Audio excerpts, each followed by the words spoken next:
yang berjudul Lapas. Ini ada pokok pembahasan yaitu ada identitas pokok, unsur linguistik, ringkasan, dan presensi.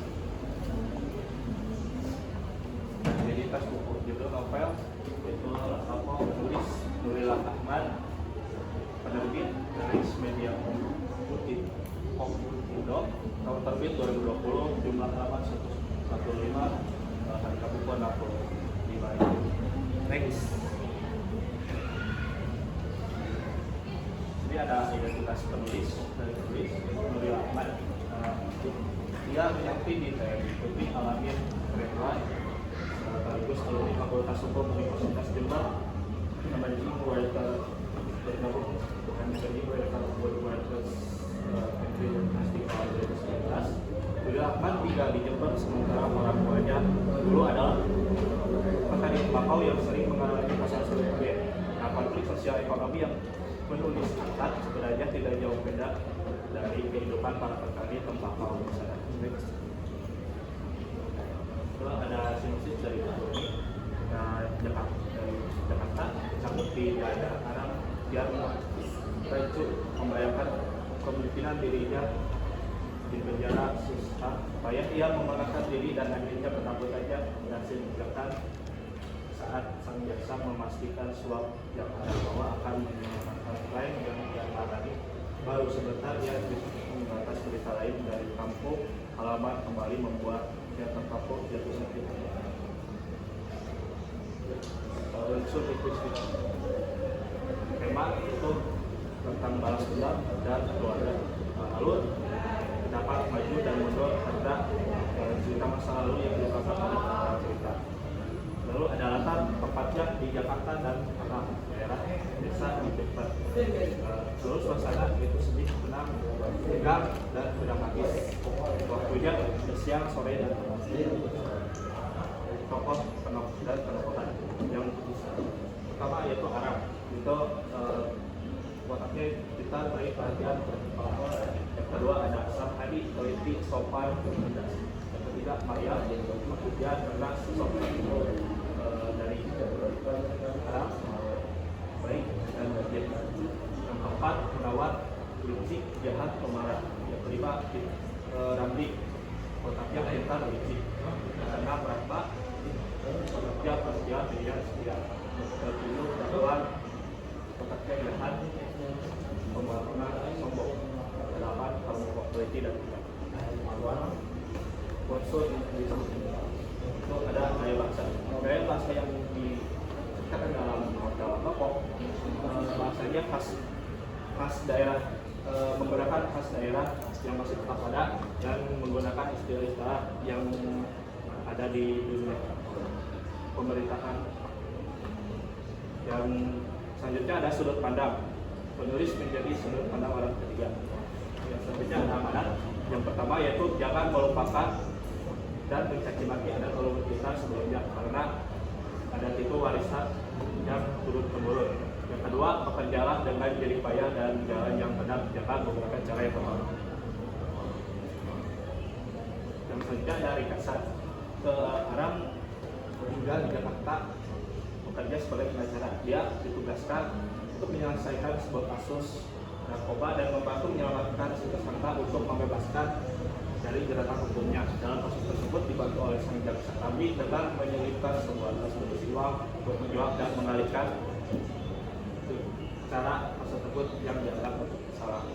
Mendapat kabar dari sang hadi bahwa ibunya sakit, Arab kembali ke kampung halamannya. Sang Arab tidak mau dirujuk ke rumah sakit. Sang ibu tidak mau dirujuk ke rumah sakit oleh Arab karena ia berpesan untuk menemui Munawar, sang makhluk anak-anak katanya, untuk jangan dulu dijual karena anak tembakau itu milik keturunannya dari awal. Lalu Arab bingung memikirkan pilihan apakah ladang tersebut dijual atau tidak. Nah, di tengah kebingungan tersebut, Sang Hadi membantu mengatasi pilihannya Arab dan memberitahu apa yang dimaksudkan Munawar dengan pembeli ladang tersebut. Dia menginginkan ladang itu untuk dijadikan sebagai tempat wisata Dan Sam Hadi memberikan usul supaya Munawar tidak cepat-cepat membeli ladangnya tersebut. Usul tersebut adalah merampok harta Munawar karena bisa mengulur waktu kedatangan kliennya dari Eropa. Aram bingung paham karena usulan tersebut adalah cara tergila. Sam Hadi meyakinkan Aram karena mereka berdua juga sama-sama bekerja dengan cara yang kotor.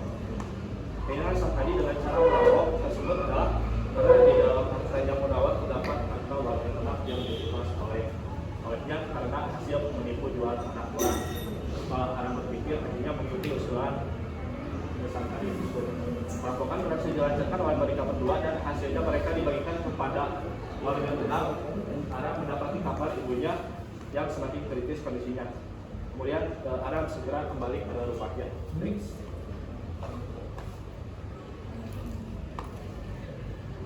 Mendapati ibunya sedang diobati oleh cakwan dengan cara tradisional atau adat leluhurnya dengan beberapa bahan seperti sesajen. Aram menerobos masuk dan menghalau cakwan yang sedang mengobati ibunya.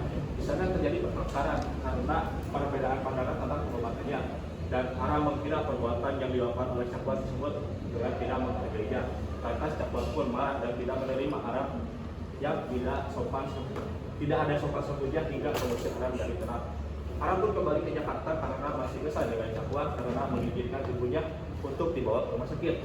Setelah melakukan pekerjaannya, tiba-tiba Sam Hadi sudah ada di Jakarta membuntuti Aram selepas diusir dan menceritakan bahwa hubungan Sam Hadi dengan Aram itu adik kakak. Tak lama setelah itu, ibunya juga membuntuti mereka ke Jakarta. Di sana ibunya juga menceritakan tentang siapa yang membunuh ayahnya, yang membunuh menggali kuburan orang hamil dan membawa potongan dari bayi. Orang yang membunuh tersebut adalah cakwan. Ibunya baru memberitahu setelah 29 tahun dipendam.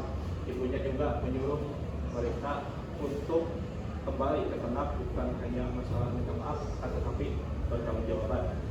Mereka bertiga kembali ke ternak dan membalas dendam perbuatan cakwan yang kejam menuduh ayahnya melakukan perbuatan tersebut. Di tengah pagelaran yang disaksikan banyak orang, Sam Hadi langsung menjaga cakwan yang sedang melakukan pelajar. Perbincangan berlangsung sangat panas. Lalu dari kejauhan Munawar membawa senjata untuk menemui ke pagelaran bahwa yang merampas hartanya adalah Sam Hadi. Orang-orang langsung pergi. Aram dan ibunya segera pergi, namun sang ibu berharap Sam Hadi juga ikut. Tetapi Sam Hadi menolak dan tetap mempertahankan ternak sampai mati. Setelah orang-orang semua pergi dari tempat, tersisa 3 orang Munawar membawa senjata Sam Hadi.